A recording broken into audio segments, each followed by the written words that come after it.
You mustn't come to the funeral. My husband Roger shouted at me when he learned that his father had deceased after a long battle with an illness. What wife doesn't attend her father-in-law's funeral? Despite my protest, Roger firmly refused, and I didn't understand why. On the day of the funeral, I sneaked in to observe, and there he was, seated with a woman I didn't recognize at the bereaved family's side. What on earth is going on? Who is that woman? I was shocked and confused, not understanding what was happening, but soon I would learn the shocking truth. I'm Catherine, 30 years old. I married Roger, a 35-year-old office worker, 3 years ago. We don't have any kids yet. Roger often travels for work, only coming home about 3 days a week. While he is away, I devote myself to my hobby of drawing comics. On his days off, we would go shopping together, watch movies, and enjoyed our time as a couple. Roger's mother passed away when he was a child, and his father raised him and his sister Sarah single-handedly.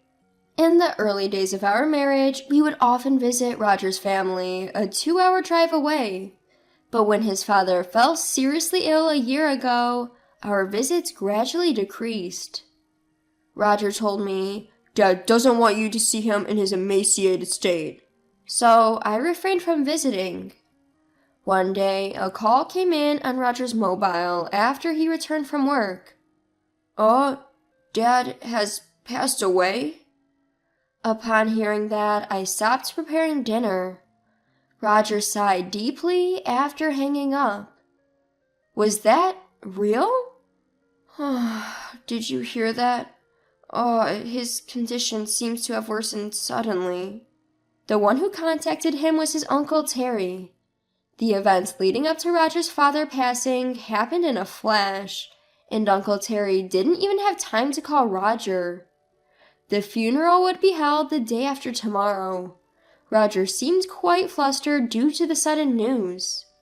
As I was watching him with concern, I softly spoke, but his response was unexpected. I'll come with you to the funeral. No, you absolutely can't come. Why? It's obvious that I should go, right? Shut up. Just listen to what I say and keep your mouth shut. Roger stormed off to his room, hastily packing his suit and change of clothes. But why? Can you tell me why?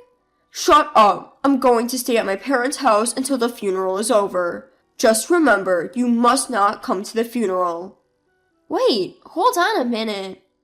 Ignoring my panic, my husband Roger left the house. It's only natural for a wife to attend her father-in-law's funeral. Then why isn't it okay for me to go? I was left feeling frustrated and confused. Unable to let it go, I decided to ask about the location of my father-in-law's funeral.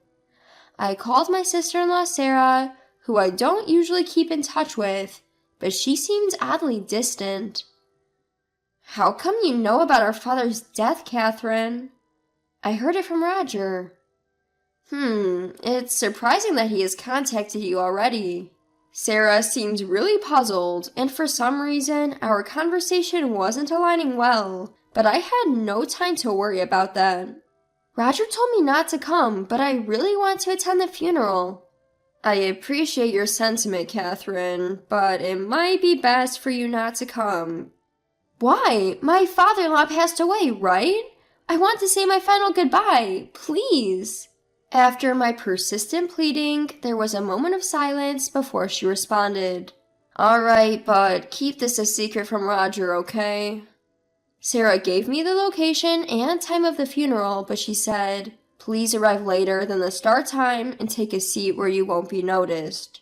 I couldn't quite understand why I was being treated this way, but I was able to take bereavement leave from work and decided to go to the funeral.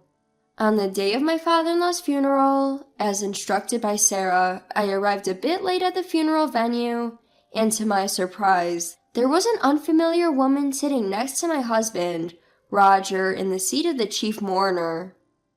Who is she? Why is she sitting next to my husband? In a state of confusion and not knowing what was going on, I quietly took a seat in the farthest row back. Then I overheard the people in the seat in front whispering, "Is that woman Roger's new wife, Lucy?" Poor Roger. His previous wife apparently handed him divorce papers and just left. I could hear voices whispering. Not only that, I could hear whispers from other attendees speculating about me having an affair or being in debt. The shock was so great that I lost all strength and my heart began to race. I never filed for divorce, and we've never even discussed separation. And what does this remarriage mean? I couldn't catch up with the situation, but from the rumors, I understood that the woman sitting next to my husband was his new wife. She looked to be in her early 20s, and she occasionally caressed her belly, which was visibly swollen even under her loose funeral attire. When it was my turn to pay my respects, I stood up and the previously quiet venue started to buzz. She really had the nerve to show up? What an insensitive woman, I heard as I slowly approached the row where my husband was seated. When my husband Robert caught my eye, his face turned ashen and he looked visibly shaken, but his new wife seemed oblivious to his distress. Having finished paying my respects at the funeral, I swiftly left the funeral home to head to the city hall, escaping his piercing gaze. There, I took out my copy of the family register, where it was written deregistration, indicating that our divorce had taken place 5 months ago. With my hands trembling in fury, my mind went blank. How could he dare to secretly file for divorce and remarry? I will never forgive this. I gritted my teeth, resolved to take revenge on my husband. Even after a few days, Robert never returned home, nor was there any communication from him. Didn't he say he would stay at his parents' house until the funeral was over? I was filled with a desire to confront him, but I chose not to contact him, waiting to see what his next move would be. Why on earth would he secretly file for divorce and remarry, all while living with me and keeping it a secret? There must be something else going on here. As I thought back on Roger's past actions one by one, I noticed something and quickly switched on my computer. I remembered seeing him typing away at a blog on his computer in the middle of the night. Going through his history, I discovered a blog titled Roger the Dragon King's Wild Diary. There were no pictures of Roger's face, but there were pictures of his car and our home, so I knew without a doubt that it was his. As I read each article he had posted, the details of what he had been planning were written out, and my body heated up with surging anger. Ah, that's it! With a brilliant scheme in mind to get back at Roger, I called my sister-in-law Sarah and another individual. Preparing meticulously, I couldn't help but look forward to seeing the expression on Roger's face. On the day of the operation, I was standing in front of the house Roger shared with his new wife, Lucy. After a while, a delivery truck pulled up and the delivery man began unloading packages. Lucy came out of the house and began exclaiming at the entrance. "What the hell is this? Whose packages are these? Hey, darling!" "Huh? What's going on?" Called by Lucy, Robert emerged, his eyes bulging as he looked at the multitude of cardboard boxes that had been delivered. "Who's it from?" As he leaned in to see the sender's name, he abruptly began acting suspiciously, spreading his arms to hide the packages. Well, of course he would. After all, with the sender labeled as ex-wife Hart, there was no way he could keep his cool. Seeing this, Lucy raised her voice. "Ex-wife? What do you mean by that? I've heard nothing about this." Robert didn't respond to her, but quickly paid the delivery fee of $200, and when he did, he locked eyes with me, hiding in the shadows of a nearby lamppost. "Hey, you! What are you doing here?" "I got your address from your sister Sarah." I turned to Lucy, who was watching our exchange with a puzzled look, and gave her a warm smile. Nice to meet you, Lucy. I'm Catherine, the ex-wife of Roger who sent you these packages. Sorry to surprise you. He unilaterally filed for divorce 5 months ago without telling me. When I showed her our marriage certificate, she seemed a bit taken aback, but then she invited me in, saying, "We shouldn't cause a scene outside." Once inside the living room, I ignored my trembling husband sitting next to Lucy and began to speak. "Lucy, when did you start dating Roger?" "About a year ago. He said he was single. I can't believe it." "Interesting. So he deceives both you and me." Come on, don't say such horrible things, haha. It's just a simple misunderstanding, isn't it? I was speechless at my husband's nonchalant laughter and his utter lack of remorse. "It's unacceptable that you filed for divorce without my consent. I'm suing you for $30,000 in alimony. You've been cheating, so it's only fair, right?" What? Why should I have to pay that? While my husband was fuming with anger, Lucy, on the other hand, seemed quite calm. "Well, don't be so stingy. Just pay her, darling. After all, you're the boss, so $30,000 shouldn't be a big deal, right?" At hearing that, I couldn't help but burst out laughing.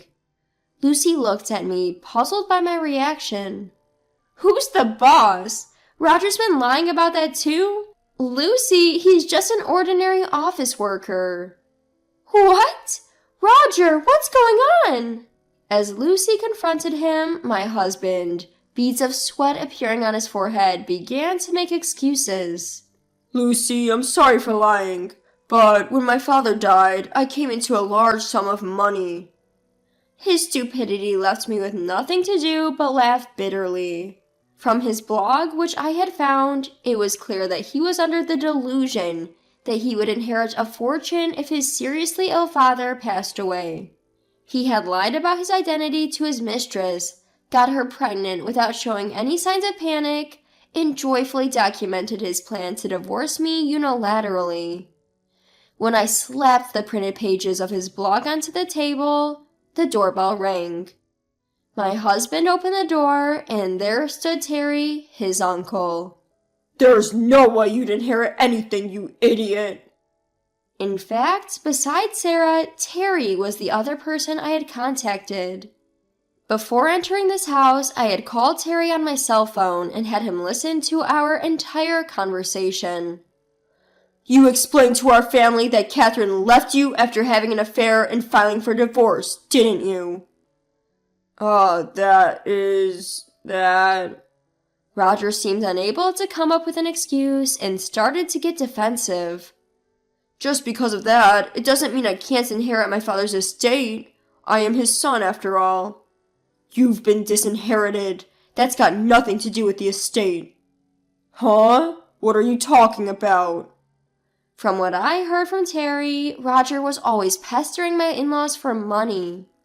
When my father-in-law rejected him, Roger would insult him and sometimes even resort to physical abuse. Recognizing his life was nearing its end, my father-in-law had taken the initiative to disinherit Roger. Hold on a minute. So you're saying I'm not getting a single cent? I've got debts because I was counting on my father's inheritance. What am I supposed to do? That's what you deserve, was all I could say. Your father wanted you to become a responsible person. That's why you thought it would be better not to give you any money. Don't you understand his feelings? So, give me the inheritance and I'll become more responsible. The more Roger spoke, the more I was filled with disgust, and it seems Lucy, his mistress, felt the same. "You told me you were a CEO. That's why I went with you. I got no use for a poor man." Lucy, please, don't say that. Our baby's about to be born. With that, she let out a big sigh and shot a glare at him. "I'll give birth and raise this child by myself. All I need from you is alimony and child support." Lucy, please forgive me. Roger began to sob, but I wasn't about to let him off the hook. You'll also have to pay me alimony. That's impossible. I don't have that kind of money. Oh, I got it. Catherine, let's give it another go. What? You had the audacity to file for divorce, and now you're asking to remarry? Please, I'm begging you. You can work too. We can repay the debt together. Are you kidding me? Furious at Roger's selfishness, I yelled back, shaking him off my leg and leaving the house with Terry. Soon after, my ex-husband was served with divorce papers from Lucy, who was demanding $20,000 in alimony and $500 a month in child support, according to my sister-in-law Sarah. In addition to the $30,000 in alimony that I had demanded, my ex-husband was swamped with the debt from the mortgage on the house he lived in with Lucy and was reportedly working like a horse from dawn till dusk. Meanwhile, I was enjoying a carefree single life. Sarah, who used to be my sister-in-law, and I have become great friends, and when she comes over to stay, we have a great time chatting. To top it off, a comic strip I drew based on my ex-husband's blog post has received a phenomenal response on social media, and I'm going to publish it. Excitedly contemplating the title for the comic, I'm enjoying my new daily life.